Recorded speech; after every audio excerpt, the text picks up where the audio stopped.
May it please the court. This court's test for likelihood of confusion under the Lanham Act has been well settled for decades. Typically, it's a fact question and it's determined by considering the court's digits of confusion. But the district court didn't follow it here. Instead, without considering the digits of confusion, the court found likelihood of confusion could not be alleged as a matter of law because the marks were not visible in the text of McNeil's online ads. This per se rule is contrary to the law of this circuit and others and undermines trademark owners' rights online. Now, neither the lower court nor McNeil cites any Fifth Circuit authority to support this far-reaching holding that the plaintiff's marks had to be visible in the text of the ads. In fact, this court has held the exact opposite. If you go back first to the Southwest recreational case, it involved meta tags. And meta tags are invisible, embedded code that has the mark that people put on the website. And in that case, while noting that the mark was invisible to consumers, the court held that the test for the action of a trademark infringement was simply whether the use of the mark was likely to cause confusion, which it noted was a fact question in the Fifth Circuit. This court rejected the idea of a per se rule in the case of invisible tags. In the college network case, the court held in that case you had, similar to here, they were buying trademarks as keywords, in that case both for Yahoo and Google, and search engine ads. And the court noted that the jury was permitted to view the keyword search process and visually compare the company's websites and determine whether or not there was a likelihood of confusion. Again, it was not a per se rule.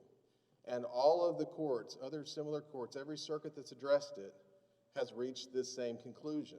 I just looked this morning, I was just trying to count them up. In our briefing, we have in keyword cases, cases from the 11th Circuit, the 2nd Circuit, the 4th Circuit, the 9th Circuit, and the 10th Circuit. In meta tags, we have the 1st Circuit, the 7th Circuit, and the 9th Circuit. There's not a single circuit that has created this rule that they're asking you to. Are those all cases where the mark did not appear in the ad that the person was directed to? No, they're not all cases where it's not in the ad. So what are your best cases there? I mean, I know Judge Boyle in a similar case in Dallas. Right. I mean, honestly, the best case is Judge Boyle in the same exact facts against the same defendant. The Reyes case. Is there any circuit-level case from any circuit that addresses this type of scenario? Well, the 1-800-CONTACTS case that they rely on actually says that there could be a claim. I mean, what they cited for and what the district court cited for is this idea that if it's not in the ad, you can't have a claim. But that's what the trial court said. The Court of Appeals said that that argument had some appeal, quote unquote, but wasn't accurate, and said, you know, if it causes confusion, then you could still have a claim. I mean, if you look at the, obviously, these are still coming up through the district courts, so I think the district court cases are a lot more on point. The edible arrangement case, the Hearts on Fire case. I mean, we've cited a lot of district court cases, obviously. There's not as many of the Courts of Appeals cases. Isn't that because, isn't the dynamic there that if the court grants trademark, whether the court grants trademark protection or confusion or whatever, or denies it on a motion to dismiss and it goes up, then the parties settle? Isn't that what's probably happening? That's what's happened in almost every one of these cases, including cases involving McNeil. When it's been sued, usually what happens is an answer isn't even filed. So we filed 4 cases in this case, which they pointed out in their brief. They were basically, a lot of people are buying Mr. Adler's marks, right? We're not filing suit against everyone who does it. We're filing suit against the worst offenders who are actually confusing consumers. So we filed 4 lawsuits in Dallas. 3 of them were against these, they call them lead generators, that aren't lawyers, but like McNeil, try to farm work out when you get somebody confused to call you. 1 was against Reyes because he put the mark in the ad. So we felt we didn't have a choice but to name him. But, and 3 of those have settled. McNeil is the last standing. But the problem is, if McNeil is right, then bar the door because we won't have any protections. What I would say is this case, and I think what happened here is originally these cases were all assigned to different judges. And then after the 2 didn't settle, they got consolidated with Judge Kincaid, and he assigned them to the magistrate judge. And the magistrate had 2 cases in front of him, one of which had the mark or hammer in some of the ads, and one didn't. and he just decided to, split the baby. Like, this seems like a way to differentiate. But that's not a proper basis to do it, right? And you shouldn't be doing it on a motion to dismiss. I have a question that's not related to the trademark issue, but you mentioned this defendant's a lead generator. I thought that you can't pay them a percentage of the case, right? Your Honor, You can't pay a referral fee to a non-lawyer, I thought, right? we don't know the exact specifics about how it works out. There have been a number of lawsuits around the country filed against McNeil for violating the contract, so we've gotten a little peek behind the curtain. My understanding is what they say is they're not being paid part of the fee. They're being paid a fee to refer the case. So it's, depending on what kind of case it is, she gets a bigger or smaller fee. But what I would say is this case has done is it's drawn a roadmap, for the pirates and cheats that want to come back and violate trademark law. If you look at her ad, right, this is in paragraph 44 of the complaint. You can see that right under Jim Adler, someone searching for Jim Adler specifically, or Texas Hammer specifically, the first ad that pops up is Miss McNeil's ad. And it doesn't have anything to tell us, who she is or what this is, right? And it says Texas Accident Lawyers. We know they're not Texas Accident Lawyers. And it says, call today for a free consultation. We know they can't give a free consultation. So what happens? Well, historically, and one of the reasons, to go back to your question, Your Honor, one of the reasons we haven't seen this before is this is new technology she's using, right? And with every advent of new technology, you get a new advent of the pirates and the cheats trying to figure out how to take advantage of it. And in this case, what happens, it's click to call. And all the cases we filed are click to call cases. And what happens is if you touch her ad, right, it doesn't take you to a website. It calls her line, right? You have no ability to check this. There were multiple pictures of that listing, so we don't need you to tell us about them at this point. But what you're saying, the thieves and the cheats and the so on, which I don't regard as having a whole lot of legal content to it. And as a consumer, if I am looking for United Airlines, I immediately get 3 or 4 different websites that sell United Airlines tickets.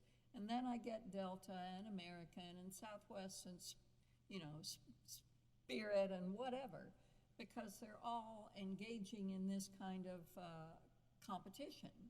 So how do you distinguish the legitimate pro-competitive use of the keyword as a search mechanism as opposed to what you're describing as initial confusion?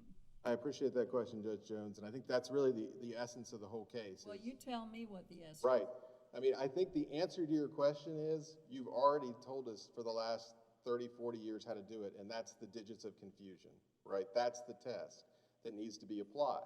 Now, as to the underlying question you're asking, there is, with every use, a legitimate and an illegitimate way to do this, right? And what the decisions talk about, I think that the opinion from, I think it was the Alzheimer's opinion does a good job of this, and Edible Arrangements does a good job about this. But when they talk about it, they say, look, there's different variety, right? And there is the legitimate comparative ad, right? And there's the bait and switch, right? And how do you tell the difference? That's the conundrum you're referring to, Judge Jones. Right. And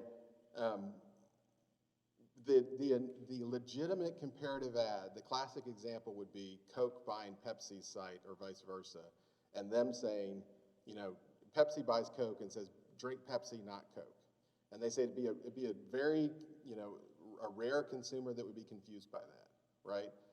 But we don't have that here, right? And the idea that her ad is not marked with any identifying source identifier, the idea that it doesn't have a website you can click through to, the idea that she has no affiliation with the mark, she's not drawing a comparison, right? Now, the problem that we have in this one particular case, in this area, is comparison advertising for a lawyer would be prohibitive, right? I'm not allowed to run an ad and say, I'm a better appellate lawyer than Mr. Coale. It's probably not true, right? But also beyond that, I'm not allowed to make that comparison under the bar rules. I didn't think, she can correct me if I'm wrong, but I didn't think Judge Jones' question was about a comparison ad, where Coke advertises with Pepsi in it. I thought she's just saying people know, she used the airline example. If I search for a specific hotel in New Orleans I want to stay at, I know maybe the first 10 things that come up aren't actually going to be that hotel. I didn't say precisely that. But is that, I asked him to tell me what he's advocating. But that's the, I mean, but why isn't that, why don't people know that you have to look at what site you're clicking on, because it's not always going to be United Airlines that pops up first? and the answer is no, Your Honor. I know that historically there was this assumption, maybe people would think it's an ad, they would know it's an ad or not know it's an ad, and the reality is they don't. I mean, we've done a double-blind study that shows her ads with our ads that we're finding on these searches are 34 to 44% confusion. Was your comparison done on mobile phones or tablets or? Mobile phones with the exact ads that were showing up in the condition they were doing, with the idea that these are people who would hire a lawyer online. Well, one article I read said that there's a particular likelihood of confusion on mobile phones just because of the way the searches are designed. That's right, Your Honor. And what we've seen is, like, in some of these instances on their phone, all they're seeing is one ad, right? All they're seeing is her nondescript ad. Why is that? Because you've got to scroll? Right, Your Honor. And she can make her ad bigger so it takes up the whole screen. So all you see on the phone sometimes is you see Texas Hammer, lawyers call for a free consultation, and if you touch it, you call them, right? And you're not getting through, Your Honor, to those other ads. And, you know, this is about lawyers, right? But just look at the other cases we've cited. There's cases about cookware. There's cases about charity groups. You know, if we're wrong, when you come to New Orleans next time and you decide you want to go to Commander's Palace and you type in Commander's Palace, the first ad that says, you know, oldest dining establishment in New Orleans, click for reservations, might be somebody who's trying to convince you to go to a different place. And when you call, they might be saying, oh, they're booked, but I can get you in, you know, X place, right? Superior Seafood, right? I mean, that's the problem here, is they're taking advantage.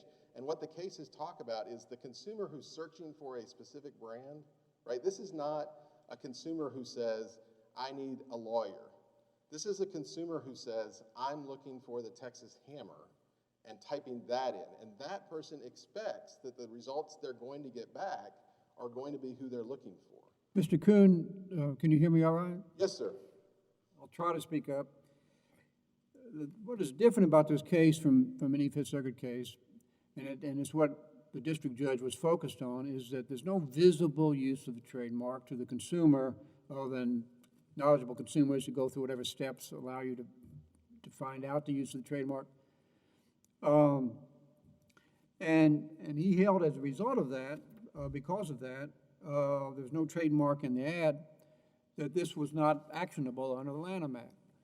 It seems to me, for us to go the other way, and you say you look at the digits of confusion, very little of that would help you.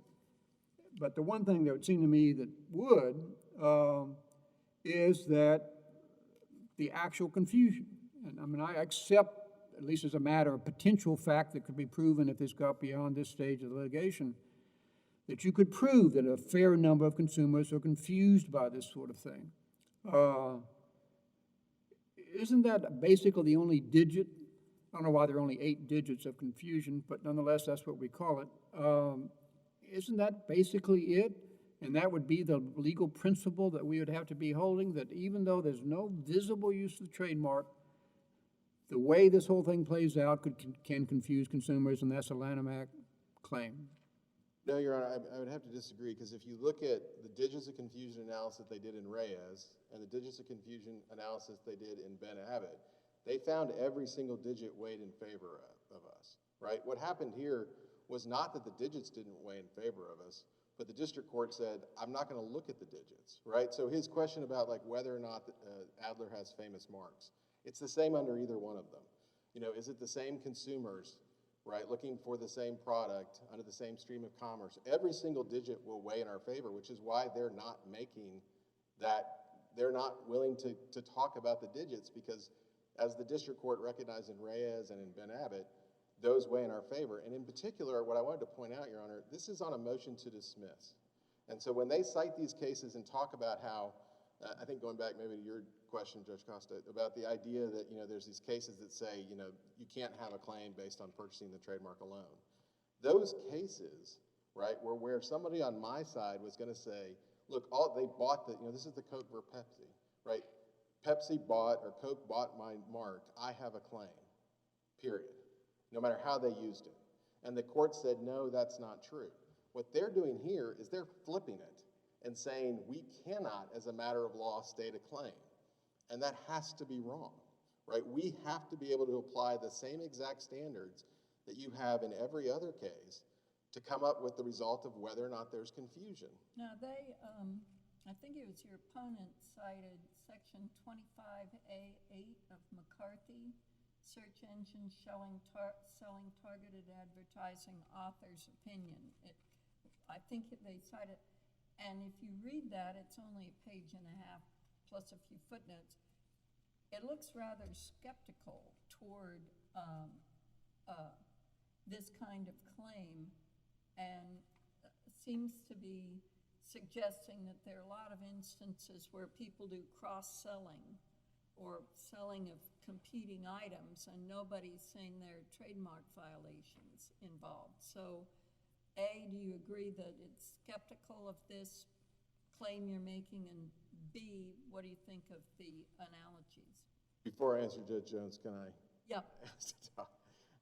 I agree that there have been some publications and some professors in law that have said this is maybe a questionable area, but it's one of those areas that's developing. We cite a provision of McCarthy that also talks about it's a rare trademark case that should be granted on a motion to dismiss, right? And the point is, when these cases first came up, right, like I said, it was really what people were asserting was this idea that if you buy my mark, period, it's an infringement. And the court said, no, that can't be right, because there has to be a legitimate way to use it, right? Then, right, what we've seen develop since then is this body of case law we cite where courts say, yes, you could have a claim depending on how it's used. And if we can't have a claim based on how it's used in this case, then, like I said, it's a roadmap for how to violate the law. All right. Thank you. Thank you. All right. Mr. Coale?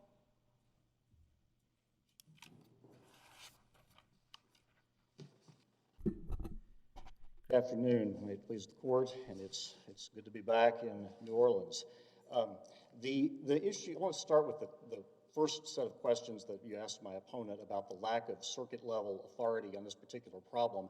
The reason there's a lack of circuit-level authority on this problem, aside of some of the practical issues you talked about, is there's a lack of authority generally, much less consensus, about this notion of initial interest confusion.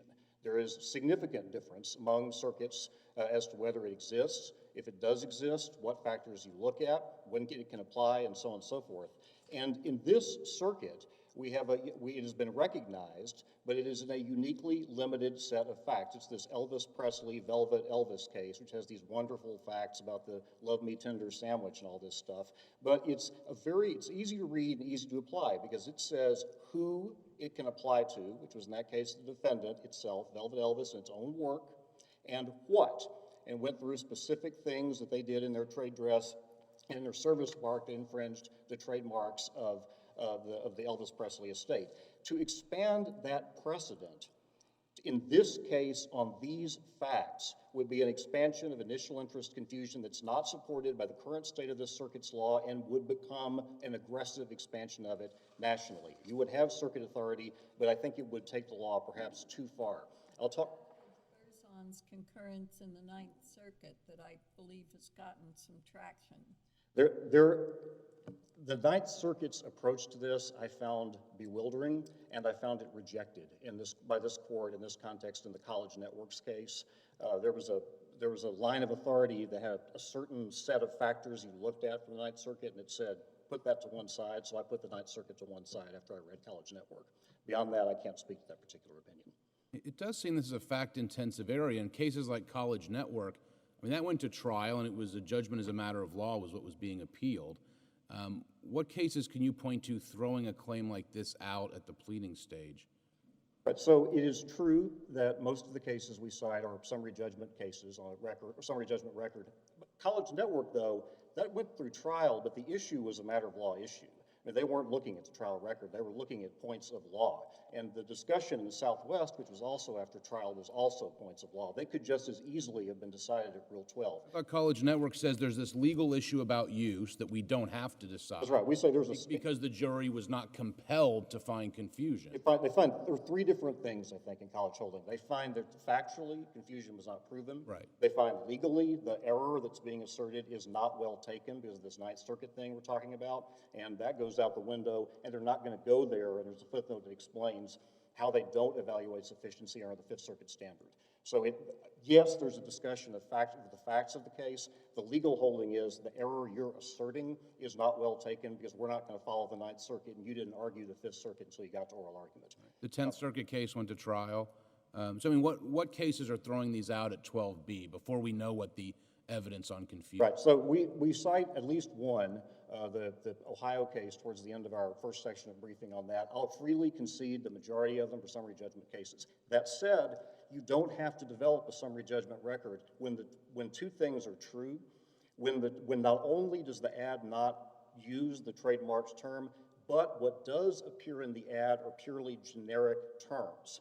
And that's instructive on this whole digits of confusion thing. We cited already at the beginning of our brief different procedural settings there on that point that says you don't have to go there when you're just looking at what the words are. And the words here, of course, are words like Texas and accident and injury. Suppose, I mean, this is what happened to my judicial assistant one time. Suppose a fellow comes to your door and he's wearing a hat that has Center Point Energy on it. And then he says, I'm here to sell you some upgraded electrical equipment so that you can save money on your electrical bill. Well, my JA is smart enough to say, oh, really? Does CenterPoint really sell that? And the answer, and then he scoots away from the door because the answer was no. But he's trying to use CenterPoint Energy as an entree to get into a selling position. How is that? Now that involves fraud and who knows what other bad things, but it's an analogy. Why isn't that exactly what your client is doing? Right, so let's park the fraud. The hat, we don't have that, so that's an independent basis. No, the hat is the Adler mark. Right. It occurred to me, your client is using the Adler mark not only as a search keyword, but also, frankly, as the intro to what your client does. Well, we don't do anything with the Adler marks. The ads speak for themselves on that. No, you don't, but the ordinary person looking at that, including me, would say, this is how you contact Adler. Let's talk about how you get from our case to the guy with the hat, which is, the hat guy is like the doorman in the Elvis case with an Elvis hat or an Elvis picture. He is directly representing the owner of that restaurant, hustling people in the door. Here, this guy's running his own hustling business, and he's got the false ad on top of his head. What's critical, and I said who at the beginning, the who is how you do these keyword search bidding. There's a third party involved, Google in this case, other search engines. Well, and some people have sued Google too. True. That's true, and in fact, Google's won most of them as well. We have a citation in our brief to Google's policy about this. They no longer investigate these claims because they're that convinced of the strength of their legal position. The point there, though, is not just, there's another person, although it is relevant. It's one person removed. It's a market. That's the issue we were talking about the limits of these cases in the earlier discussion. When I go to bid on keywords and somebody else goes to bid on them, if you don't like where your ads are coming up, you can bid more. It's like going to the CVS where I just went yesterday looking for some stuff I forgot. Things are located in different places in the store, in part because the store manager thinks he can make more money, in part because the guy that runs the store has contracts with different people to put their goods in different places. The fix is get a better buy more, get higher priority, get a better ad, do something to compete in that market with that third party. So that's why these cases, and that's what that McCarthy's. You're doing that, your client is doing that precisely in order to confuse the consumer into thinking that the consumer, because of your generic ad and the bidding for the higher. It's not like the analogy in this McCarthy thing Right. between Hunt's and H.J. Heinz ketchup, because the consumer then knows about the choice. So the cases that have not gone my way on Rule 12 have been cases that, like the point you just made, have said keyword searches by themselves probably not actionable, but if there's something else that's an issue of fraud, then you could have a potential claim then. And there's some examples of those. But Let me just say, Okay. are you denying that the keyword search is a use? it is not. It is a use in commerce, no question. We don't dispute Are that. you deny it's a use of the mark, right? It's a use of the mark. So our two-part test is, one, was the mark used, two, is the confusion on. Right. And so what you see a lot of cases that say, if the search process then leads to an ad that says, my product is different from this other trademark product, it is clearly distinct. I forget the exact term of art, but that idea, a disclaimer, a comparison of some kind, no liability. The case we were just talking about, College Network at the end, when it's talking about the ads in that case, it says, we find there's no basis for confusion, comma, and in fact, we find that there were some disclaimers. This case doesn't involve a disclaimer, obviously, but it involves the opposite. It involves generic terms which are not actionable under the Lanham Act. Texas, injury, and lawyer, not actionable. It's just, you can't bring a claim for that. But If you hammer is. Texas hammer is. That Texas hammer, I'm with you on that. If we said the Texas mallet or the Texas screwdriver, we're probably in some trouble on that. But Texas injury, I mean, McCarthy's got a section, Texas toast, I think, has been litigated. Those terms aren't going anywhere. And by using those generic terms that cannot, as a matter of law, be associated with any particular party, in fact, that's the wording they use in their pleading to describe what we use, we have disclaimed it. You can't tie it to us. Cited McCarthy, 25A:8. And in there, it seems on the whole very diffident about this cause of action, but it does say, and it says diversion or distraction is not confusion. But it says, initial interest confusion could occur only if the website user mistakenly thought she was going to a website about Toyota, which she was searching for. When she clicked on the keyword link, she was put into the Toyota one when she clicked on the keyword link for Volkswagen. And there, as Judge Berzon says, there's a dichotomy and a choice. Sure. Here you have Adler, and then you have click. Right, and the click, of course, says nothing. And then you get to our ad, which doesn't say Volkswagen. Think of the store guy. You walk in the store, and I say, I'd like some Adidas shoes. Well, there's some other shoes I have over here. They don't have an Adidas label on them. They say generic shoes on them. That's diversion. That's not confusion, because I'm not trying to suggest that they are, in fact, Adidas shoes. I'm not doing anything that says like Adidas something else on the name or some fancy spin or anything like that. It's simply an absence. It's the reverse of a disclaimer, but it is something, here's what they say in their pleading about that. Generic terms that consumers might associate with any personal injury firm.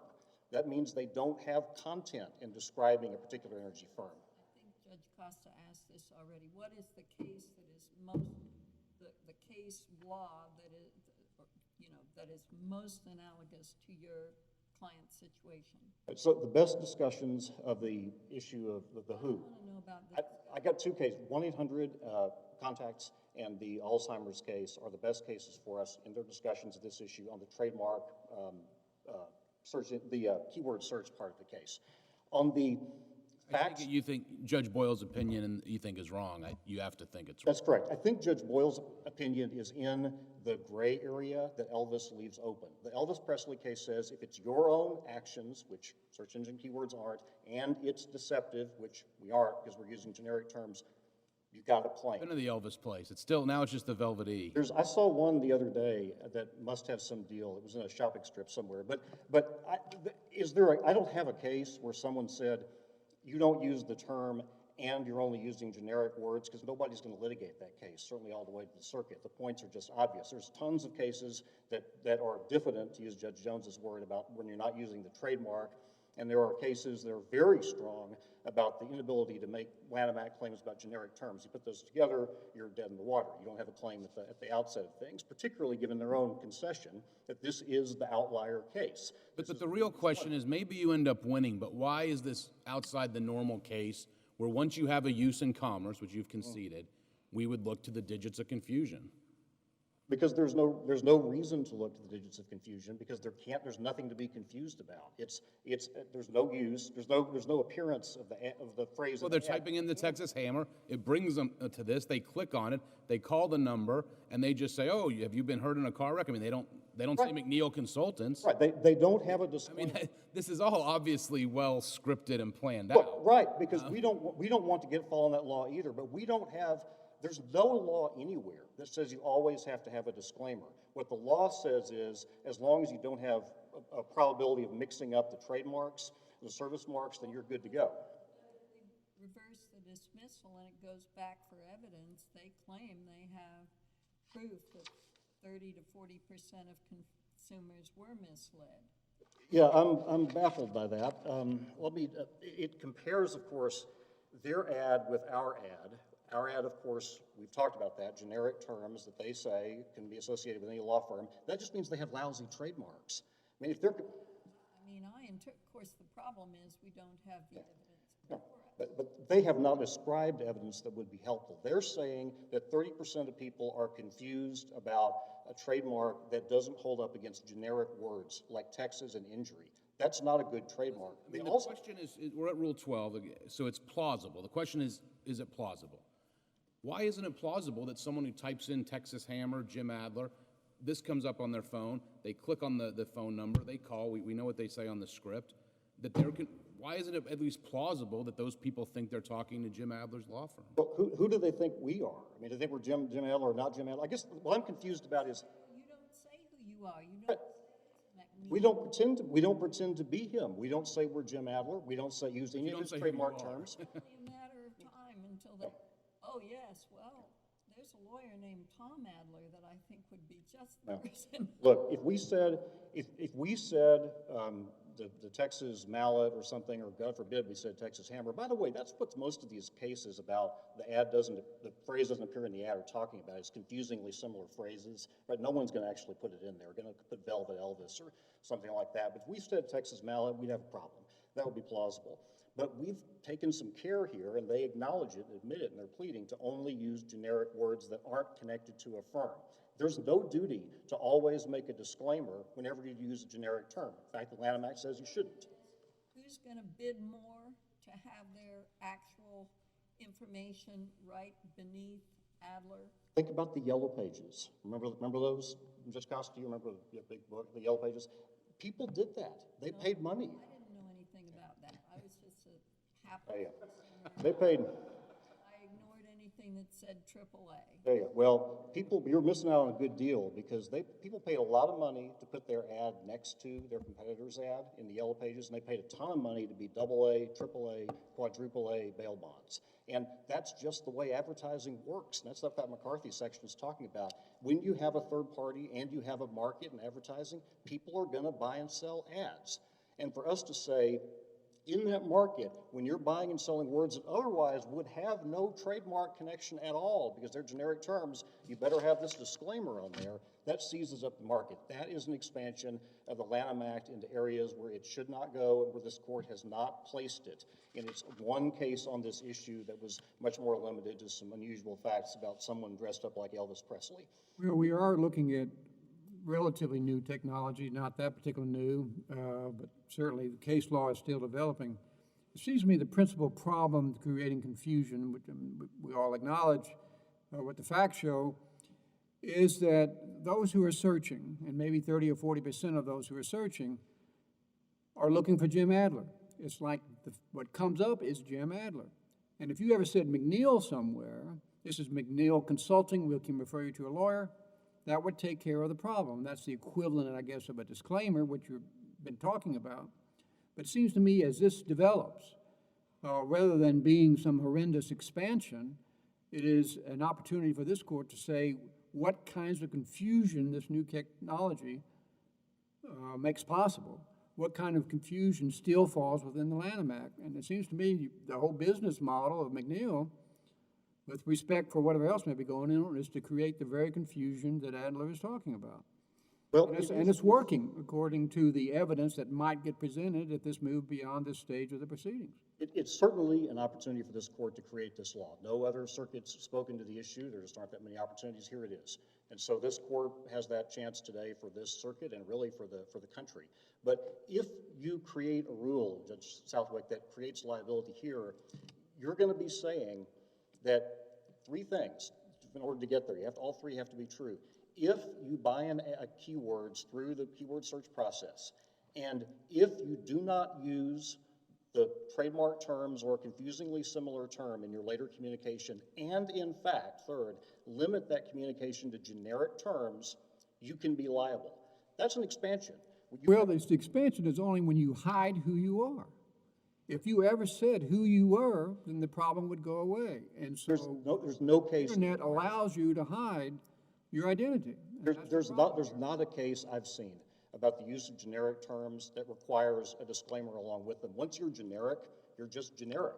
You're outside the scope of the Lanham Act. You're not generic, but not if you get there through certain means. You're just generic. The English language is just the English language, and certain words are just off limits. And to say, well, but how you get to those words creates the Lanham Act issue, that's a big deal. That's a big expansion. And we're expanding here not just, I know we're talking about the Lanham Act and the statute itself, but we're talking about an unusual area of liability under it, initial interest confusion, which there are circuits that don't think that's a cause of action that the Lanham Act addresses at all. We're taking that phrase and expanding it way out. And I think this is just not the case to do that. The affirmance, the principles that should be affirmed here are, look, fancy technology, no question, but basic principles.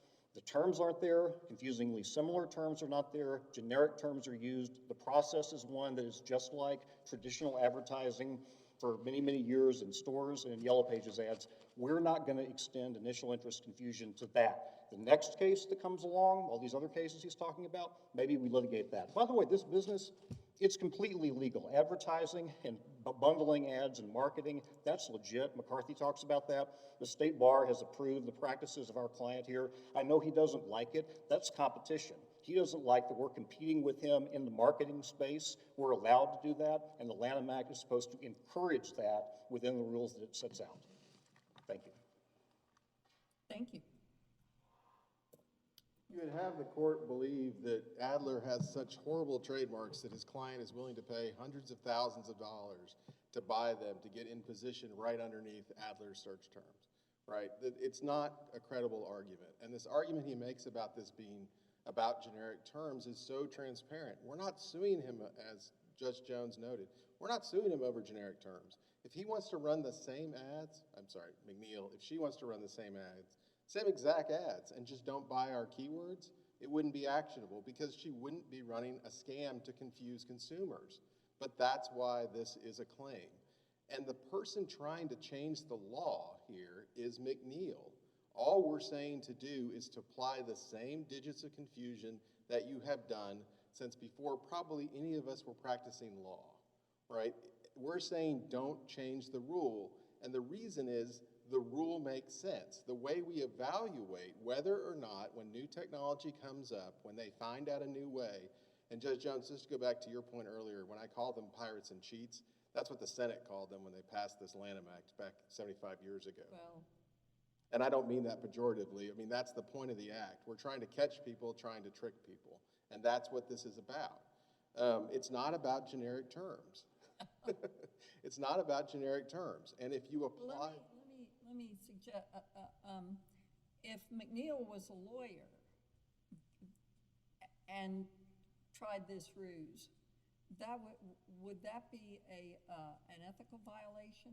I think it could be, Your Honor, because when he talks about that ethics opinion, what that ethics opinion says is, look, into the scenario where lawyer A buys a keyword and they run an ad that says lawyer A and it has a description of that lawyer and their service and then has a link to their web page, right, that probably isn't an ethical violation. But that's not what's happening here. So if McNeil represented only one lawyer this would be very problematic.